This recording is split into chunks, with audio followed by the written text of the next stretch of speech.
Today, two big announcements from Governor Rick Scott, gender-neutral housing at UNF, and an uncooperative student gives UNFPD a hard time. That's all coming up right here on Spinnaker News.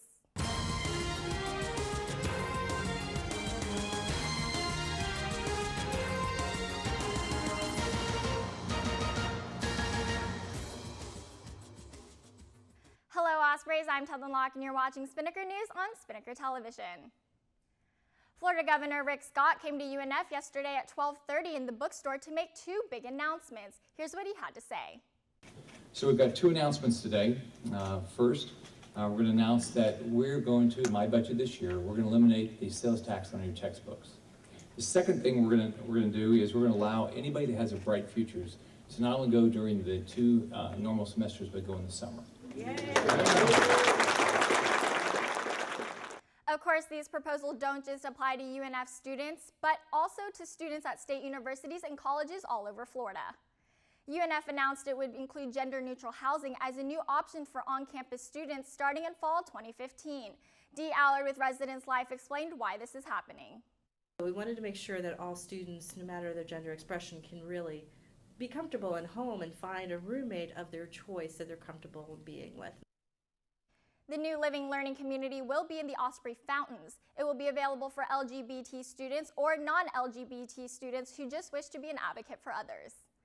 UNFPD used a stun gun 3 times on a UNF student after he continually resisted arrest. According to a UNFPD report, a female student walked into her room in the Osprey Cove around 2 a.m. on January 17th when she noticed a male asleep on her roommate's bed. Neither she or her roommate knew the male, so they called UNFPD. After countless attempts to take the suspect out of the room by UNFPD, the intoxicated suspect turned into a violent manner towards one of the officers. The officers told him to stop resisting and get on the ground multiple times, but the suspect would not comply. One of the officers warned the suspect that he would use a stun gun if he continued to resist. The suspect continued to resist, causing one of the officers to use the drive stun function on the stun gun. After continuing to resist, the officer then fired the projectiles of the stun gun at the student's back. However, this did not work properly, so the officer used the drive stun function again. The suspect then finally complied and allowed the officers to place handcuffs on him. Frank Mackesy, chief of UNFPD, explained what went wrong with the stun gun the second time. The reason there was 3 deployments is because when the actual taser itself was deployed, the probes were so close together that it wasn't having the effect that it should have. The way they're trained is if you have a deployment where the probes are close, you drive stun somewhere else on the body and it creates a circuit where it has the desired effect of immobilization so you can get them under control.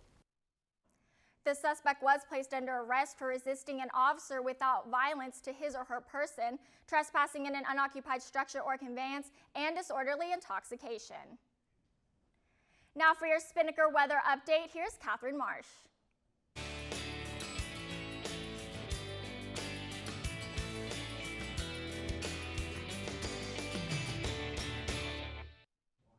Good morning, Ospreys, and happy Friday. I'm Catherine Marsh here with your Spinnaker weather update.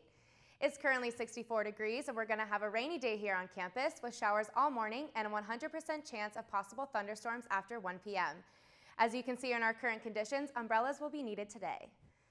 We have warm temperatures, however, with a high of 71 and a low of 56. We will also experience east winds from about 7 to 14 miles per hour. Looking at tomorrow night, we're still experiencing showers and possible thunderstorm before 1 a.m. We will also have a breezy night with a low around 58 and south winds from about 14 to 16 miles per hour. If you're thinking of going out tomorrow, ladies, ditch the dresses. Still thinking of hitting the beach on this rainy day? Surfline reports that waves will be about 1 to 2 feet. This is about knee to thigh high.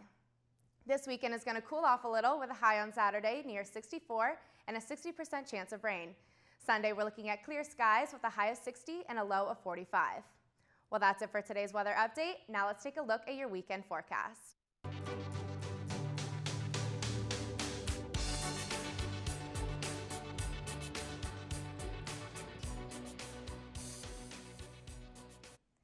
Thanks, Catherine. Now for a recap on basketball, here's Alex Gatlin.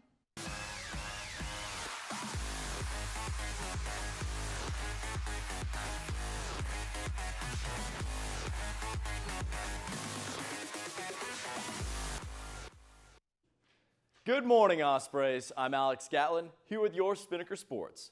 The men's hoops team has been hot recently, matching their largest win streak of the season yesterday. The 12-9 Ospreys defeated Northern Kentucky 74-66 and moved to 4-0 in the conference. Chris Davenport, Bo Beach, and Dallas Moore all hit double figures last night. The team is back in action tomorrow for a big one as they travel to Lipscomb. The Bison are the only other team in the A-Sun with an undefeated conference record.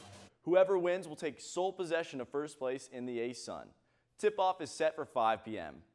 Over on the women's side, they were engaged in a thriller against Northern Kentucky. With 4.4 seconds left on the clock, Destiny Smith hit a game winner, taking it 81-79 in double overtime. The win gives the women their first conference win of the season.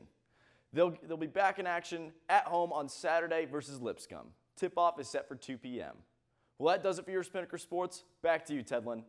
Thanks, Alex. Well, that's all the time we have for you today on Spinnaker News. But for more on the stories reported today and other stories, you can check out unfspinnaker.com. You can also like the Spinnaker on Facebook at facebook.com/UNFspinnaker.